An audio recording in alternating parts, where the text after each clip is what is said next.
या सगळ्यावर लक्ष कायम असेल, थेट जाऊया, राऊत बोलतायत. खरं आहे ते, कालपर्यंत त्या इंडिया आघाडीसोबत नव्हत्या, पण आता इंडिया आघाडी त्यांच्यासोबत आहे. देशातल्या सर्व प्रमुख नेत्यांनी इंडिया आघाडीतल्या त्यांना फोन करून या लढाईमध्ये आम्ही सगळे तुमच्यासोबत आहोत ही भूमिका घेतलेली. राहुल गांधी असतील, उद्धव ठाकरे असतील, सर्वच प्रमुख नेते, ममता बॅनर्जी यांचा जो पराभव झालेला आहे आणि त्या असं म्हणतात की हा पराभव झालेला नाही, या मताशी आम्ही सहमत आहोत. ज्या पद्धतीनं पश्चिम बंगालमध्ये मोदी आणि अमित शहा यांनी इस्रायल युद्धाप्रमाणे परिस्थिती निर्माण केली,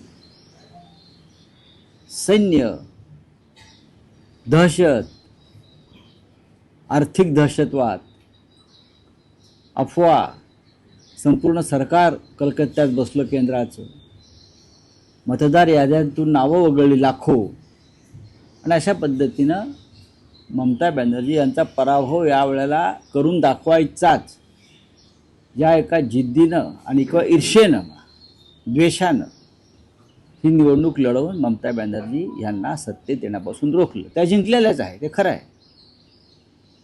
आता त्या असं म्हणतात मी रस्त्यावरती उतरून पुन्हा ममता बॅनर्जी काय आहे दाखवेन. ममता बॅनर्जी या काय आहेत देशाला माहिती आहे.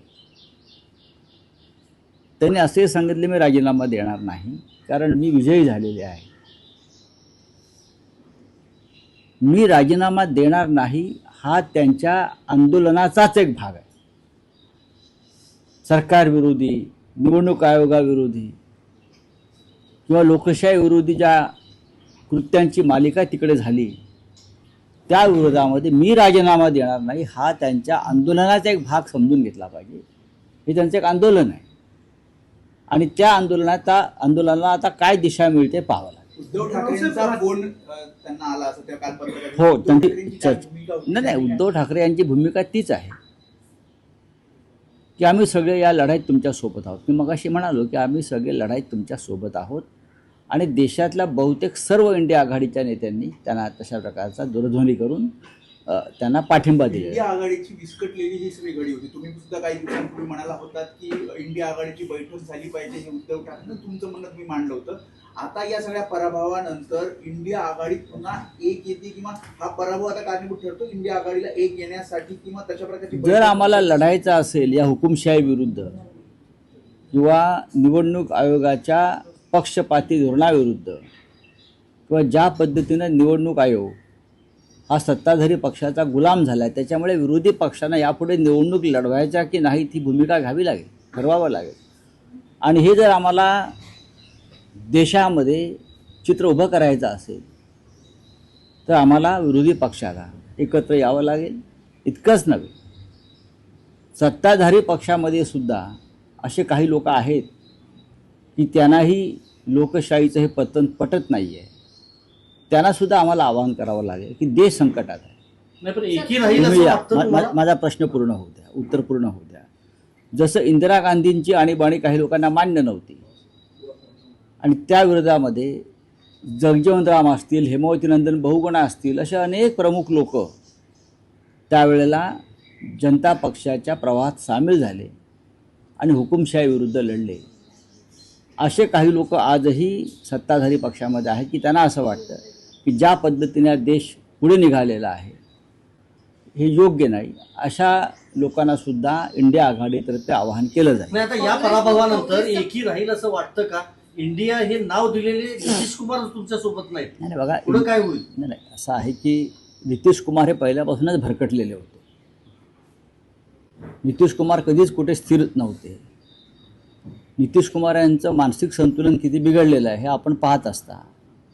त्याच्यामुळे नितीश कुमार जाणार ही ममता बॅनर्जी पहिल्याच बैठकीत सांगत होते. हे पण तुम्हाला मी सांगतो. जी पाटण्यामध्ये पहिली बैठक पाटण्यात झाली तेव्हा इंडिया आघाडीचा समन्वयक म्हणजे कन्व्हेनर नेमावा आणि तो नितीश कुमारना नेमावा असा काही लोकांचा प्रस्ताव होता, पण तेव्हाही ममता बॅनर्जी म्हणाल्या ये नहीं रहेगा, ये जाने वाले है, उनका डील हो गया है, आणि ते गेले.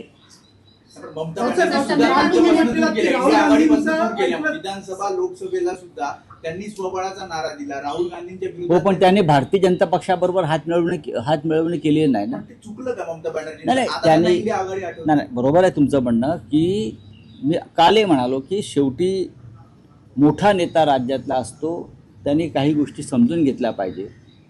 काँग्रेस पक्षसुद्धा कधी काळी पश्चिम बंगालमध्ये सत्तेवर होता, त्यांचे मुख्यमंत्री त्या भागात झालेले आहेत, पश्चिम बंगालला झालेले आहेत.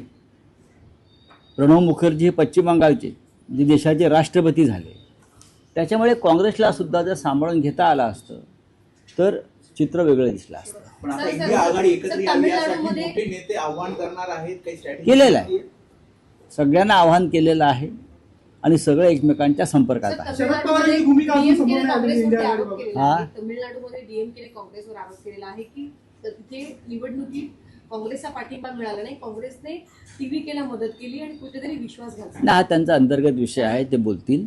कारण शेवटी द्रमुक आणि काँग्रेस हे अनेक वर्ष एकमेकांचे मित्र आहेत, इंडिया आघाडीतले ते महत्त्वाचे घटक आहेत. प्रत्येक ठिकाणी असे आरोप केले जातात निकाल लागल्यानंतर.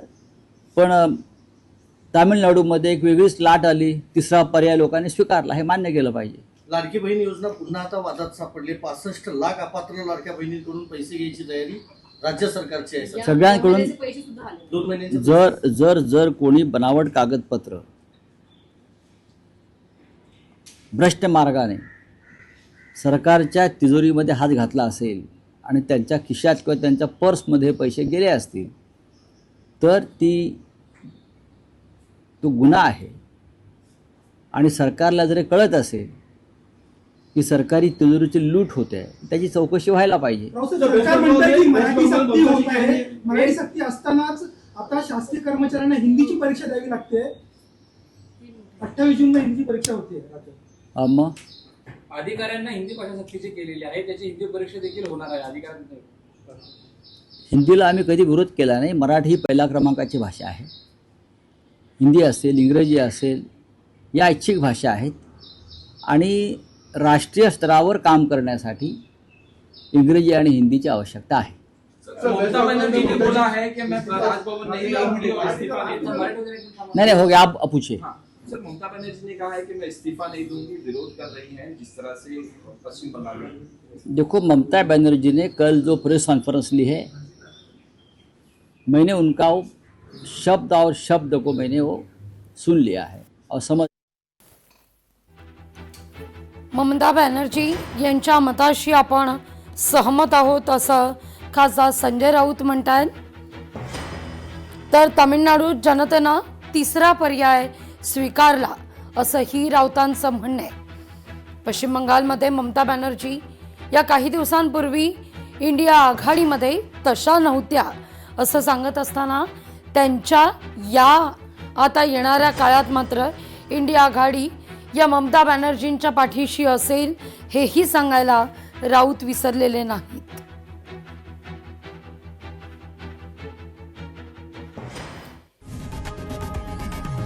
लोकशाही मराठी ऐका, पहा, जागरूक रहा.